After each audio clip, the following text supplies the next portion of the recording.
Bienvenidas y bienvenidos a nuestro módulo Una nueva paternidad.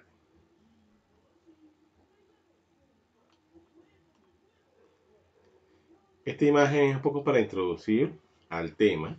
Este es un parto maravilloso, acompañado por su servidor, donde muchas cosas de las que vamos a hablar aquí, de hecho en algunas imágenes va a aparecer fotos de esta misma pareja, donde se puede presenciar algunas de las cosas a modo instintivo que comentamos acá sobre el término de sobre el concepto de esa transformación que puede y se da, que puede darse y se da en muchas ocasiones en el padre, en el hombre, al permitirse esa conexión con su paternidad, esa conexión con su propia sensibilidad y esa misma conexión con su propio niño interno, su niño interior, y esa completud que genera este tipo de procesos transformadores que obviamente están sujetos también a un compromiso, porque si alguien se experimenta este tipo de procesos de lo que vamos a hablar,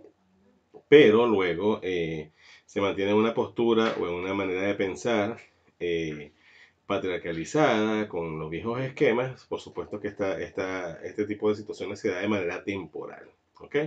Pero no quiero expandirme en este momento, sino desarrollar primero el tema para poder ir un poco acá. De hecho, en los últimos puntos que vamos a tratar, se ve condensado esto de lo que estamos hablando en la introducción.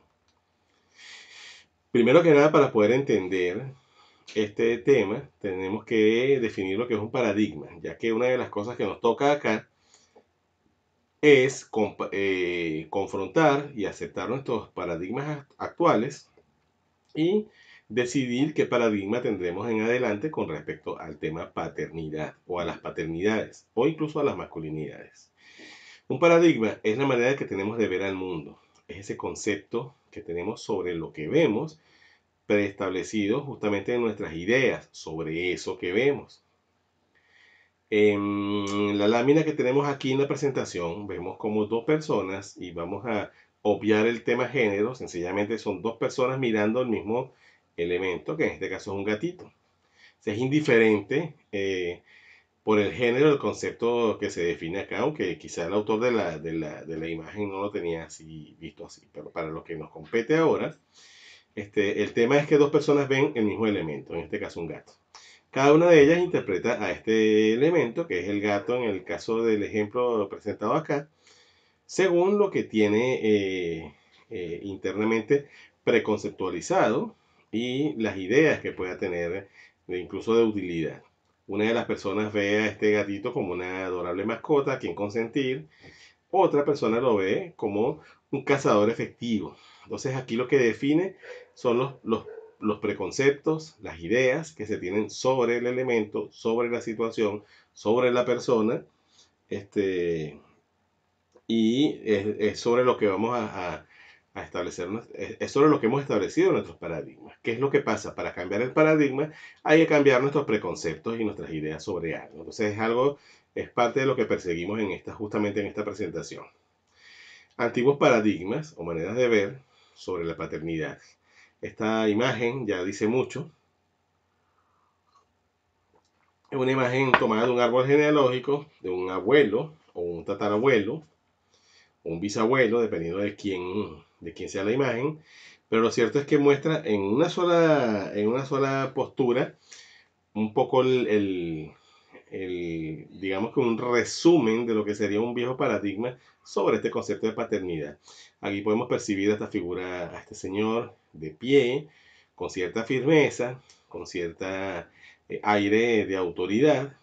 eh, Uno de los lemas es fundamental, una de las frases fundamentadas sobre este preconcepto, sobre este paradigma de la paternidad autoritaria, rígida, jerárquica, es justamente la idea, muchos escuchamos esta idea en nuestras crianzas, de que era que cuando papá llegara se nos iba a acusar con él y eso nos hacía temblar de miedo.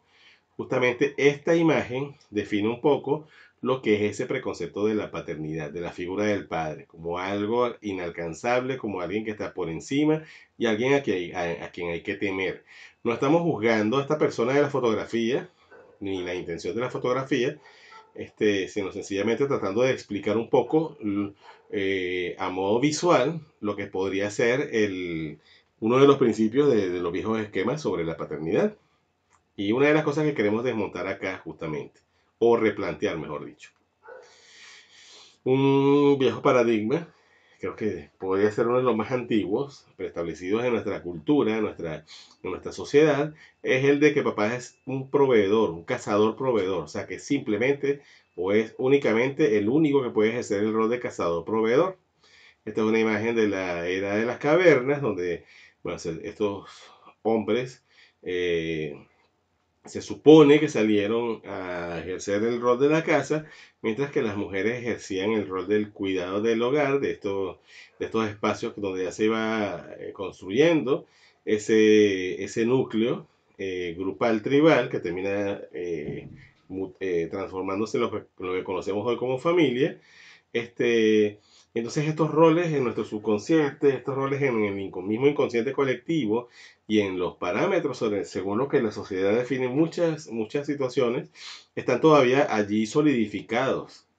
Y es algo que cuesta mucho deslastrarnos de ellos. Y un ejemplo, si alguien tiene aún dudas, es el tema de las diferencias que hay entre las leyes, cómo se formulan y diseñan las leyes, por ejemplo, del permiso postnatal. Al papá prácticamente se le ve como el proveedor que tiene que inmediatamente reacoplarse a su rutina y no se ve esta figura de un padre que también dé cariño y tenga presencia en el hogar, por ejemplo. Eh, la mujer también es vista en nuestra sociedad y a pesar de que en nuestros tiempos actuales digamos que se ha logrado cierta igualdad. ¿Y por qué decimos cierta? Porque sabemos que todavía nuestras sociedades están aún muy contaminadas con las ideas machistas, con los preconceptos machistas, con el esquema patriarcal piramidal, donde a la mujer siempre parece que se le tuviera en un segundo lugar. Y esto no solamente a nivel empresarial, a nivel profesional, sino en el mismo trato que se nos da como miembros de la sociedad según nuestro género. Entonces ya podemos ver que este es un concepto obsoleto, sin embargo es un esquema todavía muy fuerte, muy instaurado, ¿okay? En nuestra mente. Otro paradigma bastante común, bastante conocido. Todos estos paradigmas han sido recopilados justamente de experiencias de mujeres y hombres, y se ha tomado acá los que tienen los, los más mencionados, los más citados. Un papá no debe expresar sus sentimientos, o sea, la idea detrás de este prejuicio, detrás de este paradigma obsoleto, es los hombres no lloran. A los que respondemos, si los hombres no lloran, porque tienen glándulas lacrimales, porque tienen emociones y sentimientos. Esto es absurdo, pretender que podemos definir a alguien su emotividad por su género. Por supuesto que este es un concepto tan arraigado que incluso hay canciones al respecto. Lo escuchamos hoy día en la crianza de los niños varones. Como cuando un niño está llorando se le dice que no llore, no llores, que tú eres un hombre, aguanta como los hombres, pareces una niña, como si ser una niña fuese un delito, fuese una ofensa. Entonces allí, si observamos a nuestro alrededor, vemos que todos estos conceptos están tan arraigados, tan incrustados en la mentalidad colectiva, que es difícil erradicarlos.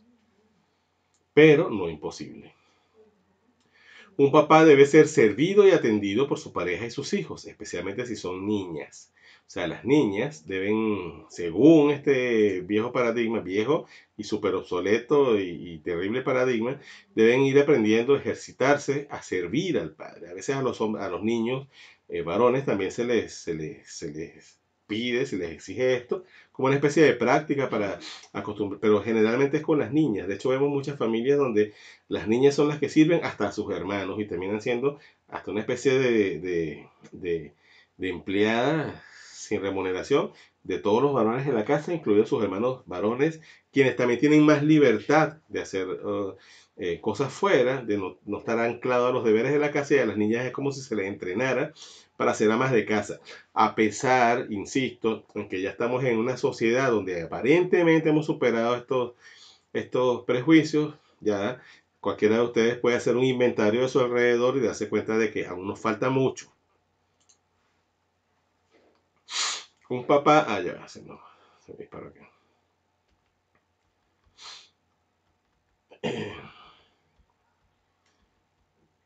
Okay.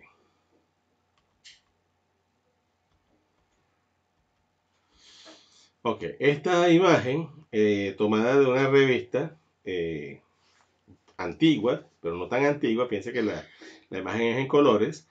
De hecho es de un manual, un supuesto manual que se había hecho con un catálogo de deberes, cosas que tenía que hacer la mujer en el matrimonio, dentro del matrimonio. Y esta fue una de las más sutiles que tomamos para ver cómo en nuestros medios de comunicación visual, a pesar de que esto no es una revista de este siglo, de esta época, tampoco es tan reciente, tan antigua, perdón, es del siglo XX, hace nada lo pasamos, lo trascendimos. Fíjense la recomendación que hace acá. Arregla tu casa, debe lucir impecable, haz una última ronda por las calles, por las principales áreas de la casa, justo antes de que tu marido llegue. Levanta libros de escuela, juguetes, etcétera, y limpia con un plumero las meras, creo que no termino de leer allí. Lo cierto es que es una imagen, parece grotesca, de hecho es grotesca, pero parece algo como de burla, pues como algo falso, como un fake, y resulta que es algo que aparecía en una revista. Aquí vamos a ver, adelante vamos a ver también un comercial de una revista donde es parecido, creo que es de la misma época de hecho. Un papá no cocina ni hace labores domésticas. Terrible y falso. Por supuesto, esto es bien importante hacer énfasis aquí. Yo soy justamente terapeuta de pareja desde hace años, y una de las cosas que más escucho en las terapias duales, donde están ambos, es esta queja, este reclamo de parte de la mujer de la pareja sobre el compañero, sobre su compañero, su pareja, valga la redundancia, pero también sobre la mamá de quien exige o prácticamente condena a esta mujer porque no respeta esta manera de haberlo criado. Así, de que no debe hacer labores domésticas, no debe cocinar, limpiar, sino todo debe hacérsele. Es como que lo prepararon para que todo se le haga. De repente este hombre se enamora de una mujer que no está ni remotamente conectada con estos paradigmas obsoletos, a pesar de que muchas veces viene de familias donde también se establecen estos principios, pero digamos que se ha revelado, y estoy citando un caso que es muy común, pero sin embargo la piedra de tranca es justamente que este hombre, el punto más grotesco, y hablo de muchos casos que todavía sigo viendo, el punto más fuerte es que la madre de este hombre se convierte en una enemiga de su pareja porque la pareja le dice que esto es obsoleto. Entonces el hombre entra en ese conflicto entre lo que él quiere hacer con esta persona que ama y estos conceptos que no termina de aceptar, pero lo que mamá dice. Entonces se infantiliza a un extremo que termina siendo bien, bien, bien fuerte, ¿no? La confrontación. Y es porque este paradigma, a pesar de sonar absurdo, tan, está tan terriblemente arraigado en la crianza convencional de las mamás con prejuicios machistas, y es tan común, tan universal, y no tiene nada que ver con estratos sociales, ni siquiera con nivel cultural. Es súper universal. Entonces, tenemos familias, o tenemos individuos, hombres y mujeres, que están replanteándose las masculinidades, que están replanteándose las feminidades en un mundo que está cimentado sobre este tipo de conceptos y con mucha fuerza, con muchísima fuerza. O sea, eso es lo que hace un poco difícil el tema, la reconstrucción de los paradigmas, pero repito, no imposible. Un papá no debe abrazar a sus hijos varones para que no se vuelvan afeminados. Ponemos comillas, obviamente, porque este es como el concepto de malcriados, que es algo que no existe en el sentido que se le da en este tipo de acusaciones, pero ahí está, afeminado. O sea, aquí es terrible porque fíjense, el papá no debe ser emotivo, no debe expresar sus emociones con los hijos varones. Ya hay una mutilación de la parte emocional, una castración del factor emocional, para que no se vuelvan afeminados. O sea, también hay una idea homofóbica instaurada. Entonces, este es un paradigma tremendamente terrible, porque tiene el concepto de la desconexión emocional del varón, más el concepto instaurado de homofobia, que ya entonces los chicos desde muy pequeños empiezan a sentirse a la defensiva con la homosexualidad. Papá es un ente castigador, debemos temerle, o debemos temer a papá. Esta está bastante vinculada con la idea primaria de la que partimos, con los antiguos paradigmas, y el concepto y el tema también de la desconexión emocional. ¿No? Su papá se vuelve no un ser emotivo, no un ser receptivo en el que podemos confiar, al que podemos contarle cómo nos sentimos, con el que podemos llorar, sino alguien a quien hay que temer. Entonces esta acusación, esta frase, esta amenaza con la que crecimos muchos, de que cuando llegue tu papá le aviso, te acuso para que tome medidas contra ti, hay gente que todavía recuerda eso con terror. Y yo siempre lo veo en la terapia. Y el tema también de la desconexión, pues entonces el mismo varón se cría con un papá, pero a, a una distancia emocional, a veces, bueno, pues infinita, y con un concepto sobre la masculinidad terrible, de violento, de que la paternidad tiene que ver con violencia, con rigidez y con una figura a quien hay que temer. Patriarcado de machismo, la imagen que les comentaba de la revista, aquí sí está en blanco y negro, pero es de una revista de la misma época del catálogo que les mostramos hace rato. Este es un comercial de Dacron y dice en la frase, en el eslogan de la cuña, dice, es agradable tener una chica alrededor de casa. Entonces sale la figura masculina con una alfombra de piel de tigre, especismo también allí incluido, pero al final con la cabeza de la mujer en la alfombra, o sea, como que la chica, su pareja, es un tapete en su casa, alguien a quien tiene que pisar y dominar. Esto justamente es la imagen perfecta para hablar de patriarcado y machismo. El patriarcado, ya sabemos que estamos en un mundo,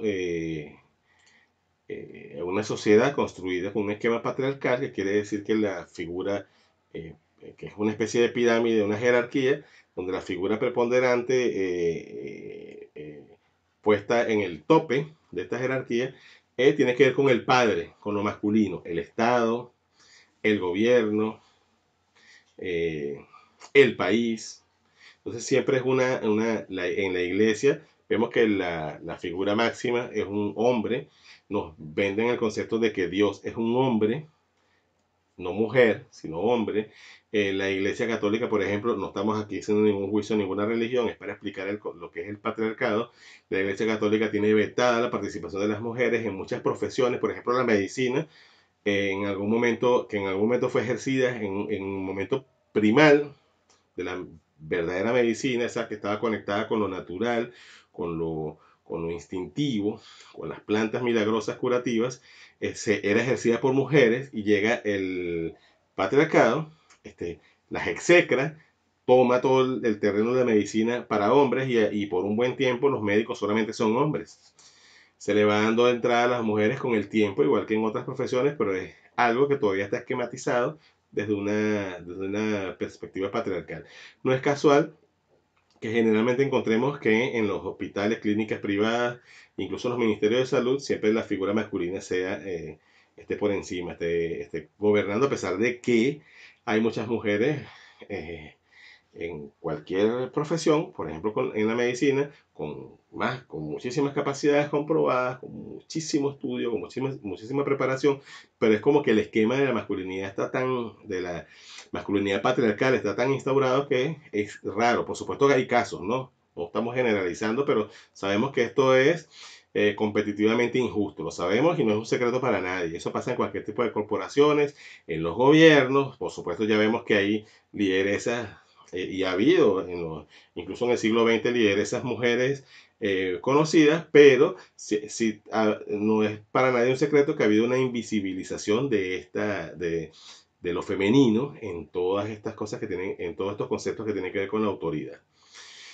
Ha sido un permanente conflicto, pero la estructura en la que vivimos, estatal, gubernamental, en la que está inmerso nuestro planeta, el capitalismo es una prueba de eso, el daño que le hemos hecho al mundo a nivel de ecología es una prueba de eso, es patriarcal, o sea, no es un secreto para nadie.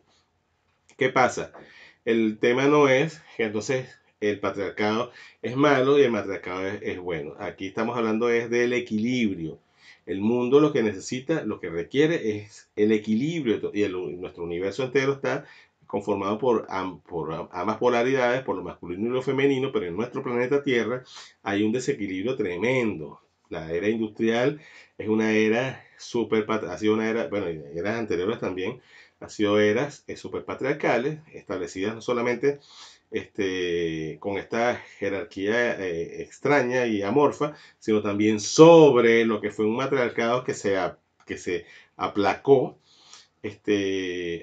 con sangre incluso. No es para nadie un secreto lo que llegó a pasar en Europa, por ejemplo, con la Santa Inquisición y la persecución de las mujeres sabias, en las que habían no solamente médicas, curanderas de ese tiempo, sino también muchas parteras, mujeres sabias, conectadas todas con la naturaleza, conectadas todas con el saber ancestral, y eso es parte de lo que hoy día se siente como un desequilibrio tremendo, con mucha carga negativa, con muchas cosas que están ahora aflorando en este momento que estamos viviendo ahora, se está notando mucho, ¿no? Este llamado desde las mismas conciencias individuales hasta las mismas conciencias colectivas al retorno a la reconciliación con la madre tierra, o sea, al retorno al concepto matriarcalizado. Eso es algo que nos depararía un módulo entero para lo que nos compete hoy, a lo que vamos a hablar de paternidad. Y esta explicación introductoria es para entender un poco por qué, dónde se sostiene los viejos paradigmas sobre la paternidad y esta dificultad de la mayoría de los hombres criados en este mundo con ese desequilibrio para conectar con su propio femenino, que es esa sensibilidad. ¿Ok? El machismo es un tentáculo del mismo patriarcado. Digamos que el patriarcado sería como la estructura fuerte y el machismo es apenas un tentáculo. Hay varios tentáculos de los cuales vamos a nombrar aquí algunos los más importantes para lo que nos compete al tema, como promotores y como consultores de crianza respetuosa. El machismo es un tentáculo del patriarcado que justamente hace esa preponderancia, ese concepto en donde el hombre está siempre por encima de la mujer y la mujer casi que es propiedad del hombre, cosas que en el siglo XXI y ahora en estos últimos años no se termina, o sea, no es algo que esté tan explícito como en este tiempo de donde es esta propaganda, este comercial de revista, más sin embargo, no es un secreto. Una mujer va a denunciar cualquier acto de violencia hacia ella y no es bien visto, no es bien atendido por las autoridades. Un hombre, por ejemplo, va a denunciar que fue agredido por una mujer y eso pasa en cualquier país de Latinoamérica, a lo mejor en otras partes del mundo no es tan, y sin embargo, bueno, está sujeto a debate. Pero en cualquier país de Latinoamérica un hombre va a denunciar agresión de una mujer hacia él y es sometido a burla y no se le toma la denuncia. Porque se supone que él es el fuerte y que eso es una estupidez lo que está diciendo. Si un hombre, por ejemplo, llora frente a otro hombre, incluso siendo este otro hombre su familiar, o su padre, su hermano, puede ser también sometido a vejación. ¿Por qué lo sé? Porque tengo años haciendo círculos de hombres y eso es una de las cosas que más comentan en los círculos de hombres, y círculos de paternidad. Entonces, el machismo es un tentáculo de patriarcado que hace mucho daño. La violencia de género y una cosa que pasa con la violencia de género es que hay personas que pueden pensar que ha crecido últimamente. Y realmente, si nos ponemos a revisar bien, en realidad no es que ha crecido. En realidad es que se ha visibilizado más. Porque la violencia de género siempre ha estado allí. el abuso sexual, el abuso a los niños, por ejemplo, que también podríamos pensar que ha crecido, siempre ha estado allí. Se ha visibilizado más, eso es lo que hace la diferencia. Que los niños y las mujeres tienen hoy día más la disposición de poder denunciar y saber que en algunos casos van a ser escuchados. Eso es lo que hace la diferencia, pero eso siempre ha estado allí. Lo que pasa es que estaba como debajo del tapete, estaba como detrás de cortina, detrás de bastidores. Y en muchas familias era incluso aceptado ambas situaciones de las que he hablado y muchas otras que tienen que ver justamente con este desequilibrio que genera el machismo. El adultocentrismo o adultismo es otro tentáculo del patriarcado. Veámoslo así. El patriarcado establece que la figura masculina imperante, la jerárquicamente más alta, el padre, está por encima. La figura femenina sería, para entenderlo, para describirlo metafóricamente, la madre estaría por debajo y el hijo, o sea, lo filial, estaría por debajo de todo esto, pero muy por debajo. Es tan injusto la posición en que está lo filial, o sea, los niños y las niñas en esta jerarquía patriarcal, que de hecho un niño, la primera niña que fue defendida en un tribunal por maltrato infantil, cuando no existían leyes que ampararan a los niños de maltrato infantil, una abogada muy astuta, muy hábil, utilizó una ley de maltrato animal para defender a esta niña, demostrando en el jurado, en el tribunal, que la niña era un animal racional. Imagínense ustedes, los niños han tenido leyes de protección, leyes antimaltrato, después que los animales. Entonces, están muy, muy mal situados en la estructura jerárquica patriarcal del adultismo. Muy mal. Los niños son vistos todavía como propiedad. Hay personas que, si tú les reclamas que están maltratando a su hijo, te van a decir que no te metas porque es su hijo y hace lo que le da la gana con ellos. Y no es así. Usted puede comprarse un vehículo y hacer lo que le dé la gana con su vehículo, pero los hijos no son su propiedad. Vienen a través de usted, no son su propiedad. Y esto es algo que tenemos que tener bien claro como promotores y como consultores de crianza respetuosa, no para atacar a la gente, no para atacar a los maltratadores, porque ya vimos en el módulo de maltrato infantil, el primer módulo de maltrato infantil de promotores, y en el profundizando que va a haber en la formación de consultores, ya vimos y vamos a ver que los niños no son propiedad de nadie y tienen derechos, como todo ser, a ser respetados. Esta fotografía para mí es muy bien importante, de manera descriptiva, porque es tomada por mí mismo en un espacio donde trabajaba en algún tiempo, o sea, tenía que acudir a hacer algunas cosas allí. Fíjense lo que tenían en la puerta. Y eran dos. Lo que pasa es que la otra que tomé, que era mucho más terrible que esta, se me perdió. Por algo se perdería. Los niños son maravillosos, pero, decían ellos allí en la puerta, se cansan y lloran, les da hambre y lloran, son inquietos, se fastidian y lloran. Ayúdanos a mantener la quietud para los que están trabajando. Sea prohibido entrada de niños. Imagínense un cartel que se prohibido entrada a los niños, que diga prohibida la entrada a los afrodescendientes, prohibida la entrada a mujeres, prohibida la entrada a judíos. ¿Cómo lo verían? ¿Verdad que es discriminante? Es lo mismo. Pero estamos tan sumergidos en el adultismo que esto, la gente parecía verlo con naturalidad, como que, ok, tenían su derecho a no dejar entrar niños como que son algo malo. Autoridad y autoritarismo son conceptos justamente que están vinculados a el autoritarismo, al viejo esquema de la paternidad, lo que estábamos hablando al principio con la imagen del abuelo del árbol genealógico o del tatarabuelo. Es un concepto fácilmente confundible. Se cree que la crianza autoritaria es autoridad, o sea, que criar con autoritarismo es autoridad. ¿Cuál es la diferencia? El autoritarismo tiene que imponerse a través del miedo, a través de la amenaza, a través del chantaje. Usted hace eso, si no yo le tal cosa. Usted hace eso, o si no, no lo quiero. Eso es autoritarismo. Tengo que amenazarte para que cumplas. La autoridad no se impone así por las malas, se gana, se construye. La autoridad se sostiene sobre algo que se llama coherencia. Para yo ser una autoridad real, tengo que ser coherente. Un ejemplo para entenderlo. Una oficina, un gerente. El gerente que tiene que amenazar a sus empleados para que le obedezcan, que tiene que imponerse por las malas, por la severidad, en realidad no es un líder, en realidad es un ser autoritario, es un dictador, es un tirano. Si esta persona dice, me voy a lanzar por este precipicio, toda la gente que está detrás de él, o sea, su equipo, va a esperar que se lance y va a aplaudir porque por fin se pudieron deshacer de él.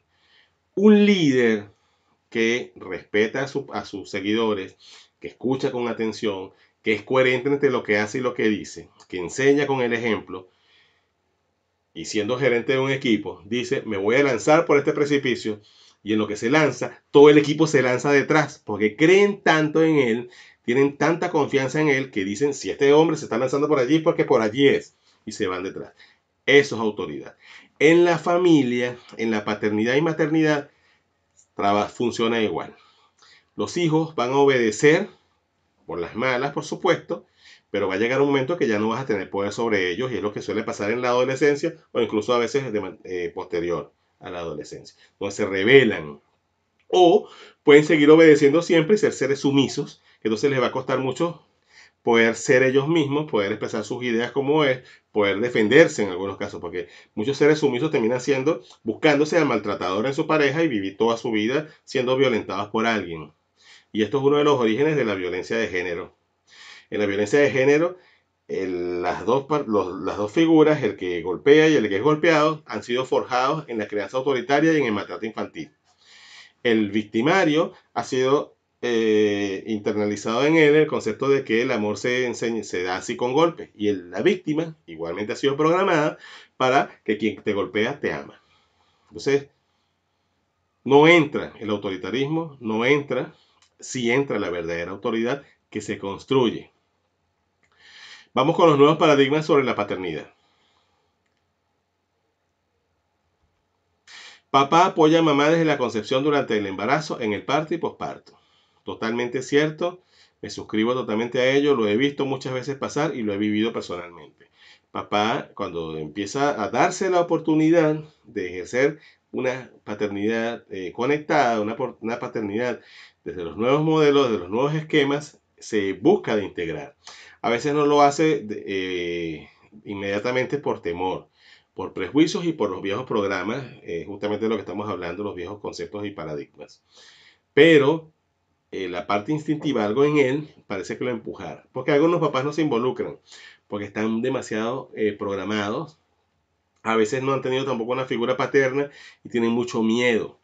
A veces están tan asustados de todo lo que se remueve en ellos a nivel emocional, que eso más bien les genera un rechazo, como una especie de bloqueo. Y es justamente la consecuencia del paradigma viejo del que hablamos hace rato, de los niños no lloran, los hombres no lloran. Entonces crecemos con esa desconexión de lo emocional, con esa mutilación de lo emocional, y cuando empiezan a surgir todas estas emociones, todas estas sensaciones, toda esta necesidad de maternar, de abrazar, de contener, no sabemos qué es, no entendemos ese idioma y nos asustamos y nos bloqueamos. Eso pasa en muchos hombres. Entonces no hay que condenar, no hay que acusar, si no se están los zapatos de la persona que está viviendo el proceso.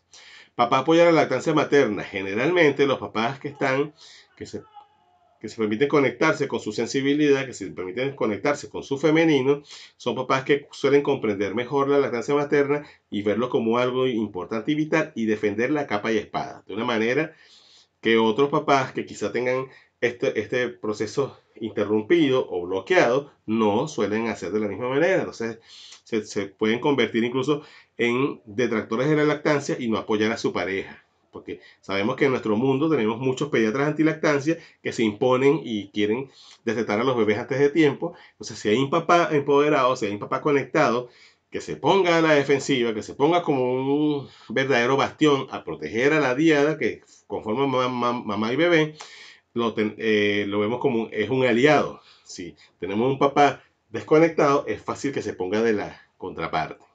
Y esto no favorece la lactancia.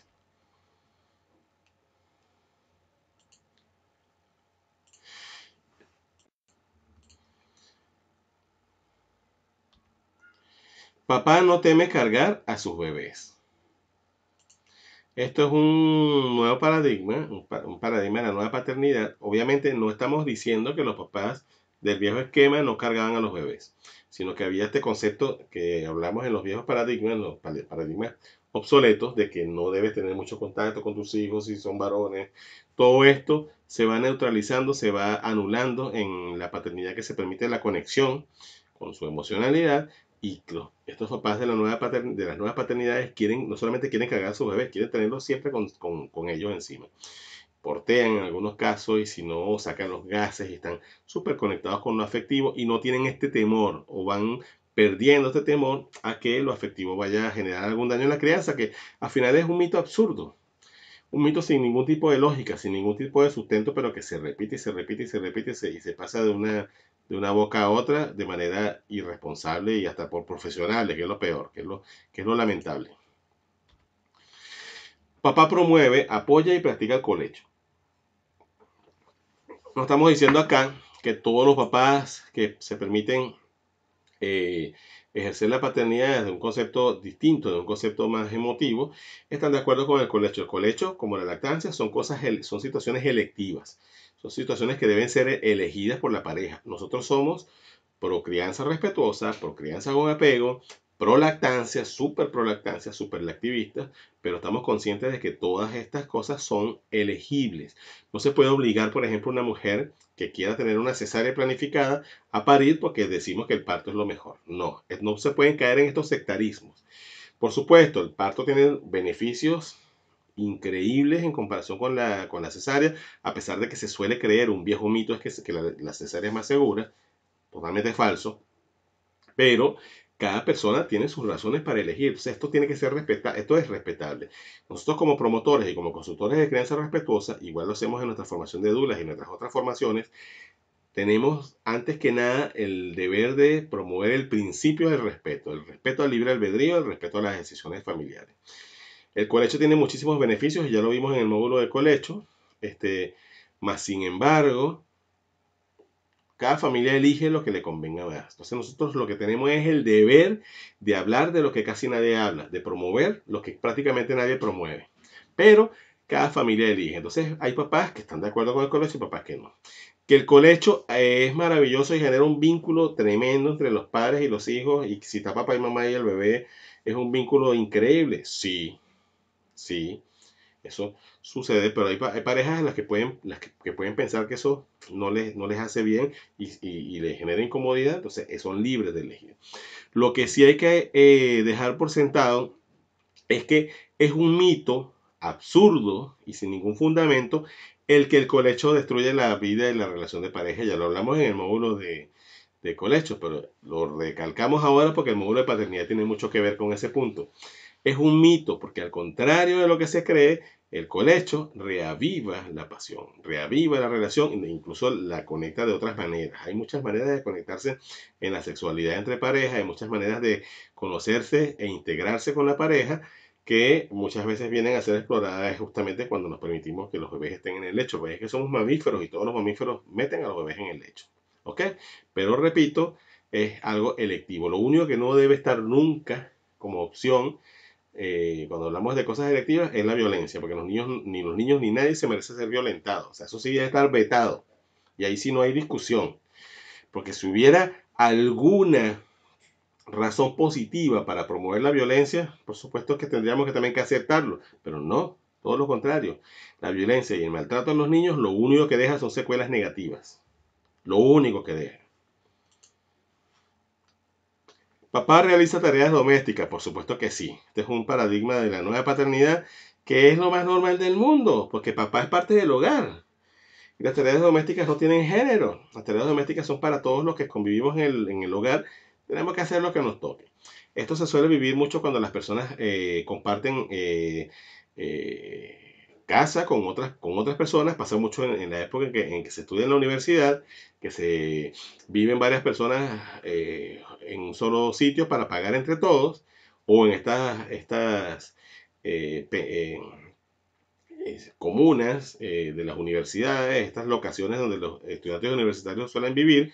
En algunas universidades nos tienen que compartir espacio con otros y cada quien se asigna sus deberes. Bueno, así, y ahí no está que el género, que entonces si aquí hay hombres y mujeres, las mujeres van a limpiar. No, eso no existe allí. Pero en nuestra sociedad sí, y todavía está muy, muy puntual. Entonces hay hombres que como no les enseñó a la mamá a hacer ni un pan tostado, entonces dicen, quieren vivir con ese esquema de que ellos no aprendieron y no, pues no, eso es falso. A cualquier edad se puede aprender a hacer cosas y se debe, porque el hogar se construye entre todos y la mejor manera de enseñar a nuestros hijos a hacer independientes, de ser seguros y ser empáticos, o sea, o seguir siendo empáticos porque ellos son empáticos ya de por sí, es ahí asignarnos los deberes en equidad en el hogar. Papá promueve... se me pasó al revés. Papá participa en el cuidado de sus hijos, participa y se involucra totalmente en el cuidado de sus hijos. Esto es un característica de las nuevas paternidades. No es que papá solo provee y ve a los hijos en la noche o 2 veces al... No. Por supuesto, hay hombres que tienen trabajo, igual que mujeres que tienen trabajo súper exigentes, que demandan que estén tiempo fuera, que pasen mucho tiempo fuera. Pero papá participa en el cuidado de sus hijos y no es que ayuda, es su parte. La paternidad es eso. Es 50-50, 50-50. La carga genética es mitad y mitad, la responsabilidad también es mitad y mitad. Por supuesto, hay cosas que papá no puede hacer, como amamantar. No puede hacerlo. Es algo que le compete a mamá. Pero papá puede sostener la lactancia, apoyar la lactancia, hacer las cosas que permitan que mamá pueda estar tranquila, relajada dando lactancia. Y papá debe involucrarse. No es que puede, debe involucrarse. Papá jamás maltrata. Este paradigma es importantísimo. Este nuevo paradigma. Importantísimo. Pero importantísimo. Porque el maltrato no tiene género, pero muchas veces el autoritarismo viene de la figura masculina. Porque es el esquema patriarcalizado que tenemos en la psique colectiva y en el esquema de nuestras sociedades. Aquí en Latinoamérica, ni hablar. Papá jamás debe maltratar, mamá tampoco. Pero como estamos hablando de paternidad en este módulo, importantísimo este nuevo paradigma. Papá no teme jugar. A muchos papás les cuesta involucrarse en el juego de cualquier manera. Involucrarse en cualquier actividad lúdica, especialmente que lo conecte con sus hijos, y es justamente porque tiene este montón de programas, este poco esta castración de su propia relación con su niño interior, de su propia emocionalidad, y por eso cuesta tanto. O sea, para muchos es muy difícil, pero permitírselo es como ir restaurando esos hilos hacia el propio niño interior, hacia esa emocionalidad, hacia ese derecho a divertirse, relajarse y disfrutar. Ese niño que no debe morir en nosotros. Se alimenta y a veces se reconecta en la paternidad. Muchos hombres se permiten esa reconexión en la paternidad, algunos con un poco de temor, algunos se oponen, pero termina ganando el niño interior y la idea es que nos demos ese permiso y nos permitamos abrirnos. Por supuesto, cada quien a su ritmo y de la manera menos invasiva posible para que sea un proceso espontáneo, amoroso y totalmente conectivo. Papá promueve las nuevas masculinidades, por supuesto que sí. Esta es una foto de uno de nuestros círculos de hombres, cuando empezamos en Caracas. Los hemos hecho también en Lima, en Perú. Y son una actividad hermosa, muy poderosa, donde nos permitimos escucharnos, sostenernos, abrazarnos, contenernos, no juzgarnos, entendernos, desahogarnos y bueno, para ustedes contar cuántas cosas en energía masculina, que es maravilloso. Algo maravilloso de vivir, experimentar, es ver la energía masculina haciendo esa conexión entre todos y haciendo ese enlace entre nuestros corazones para sanar. O sea, es algo que no se puede describir, no puedo describirlo en palabras. Hay que vivirlo. Y es algo que seguimos promoviendo, difundiendo, y para mí es importantísimo este espacio. Papá aprende a amarse y amar a los demás. Y digo aprende, pero en realidad es recuerda. Porque de niños nos amábamos. De niños, ustedes han visto un niño mirándose al espejo, una niña, un niño o niña mirándose al espejo. Es como que está contemplando lo más hermoso. O sea, entran en éxtasis. O sea, wow, qué maravilla soy. Es algo así. Entonces, de niños nos amamos mucho, pero se nos olvida, nos vamos apagando, nos vamos desconectando. Como dice Superín el Principito, nos vamos olvidando que un día fuimos niños y por eso nos dejamos de querer. Y eso es algo que en las nuevas paternidades debería ser una meta y luchamos y trabajamos todos los días para que sea una meta y cada quien se permita esa reconexión, esa reconciliación consigo mismo. Papá construye un mundo mejor con sus acciones. No se trata de ser perfectos, no se trata de ser santos, no se trata de ser levitadores, eh, qué sé yo, o sea, una cosa así inalcanzable, un ideal utópico, ¿no? Con pequeñas acciones, cada día con pequeñas acciones hacia ti mismo, hacia otros, hacia tus hijos, hacia tu pareja, hacia el mundo. Esto, ustedes como promotoras y como promotores, como consultoras y consultores de crianza respetuosa lo deben tener muy claro, no solamente es papá, todos debemos darnos el permiso diariamente de construir un mundo mejor con nuestras acciones desde lo más pequeño. Cuando yo antes me comía una goma de mascar y tiraba el papel en el suelo, y esta vez y en adelante digo, no, esto, algo voy a hacer con esto, lo voy a botar donde debe ser, o lo voy a reciclar, o voy a comportarme de una manera distinta, estoy cambiando el mundo. Cuando yo estoy en un semáforo, en mi vehículo, y está en rojo, y paro, y todavía no ha cambiado a verde, pero veo que puedo pasar, y espero que cambie a verde, estoy cambiando el mundo con mi pequeña acción.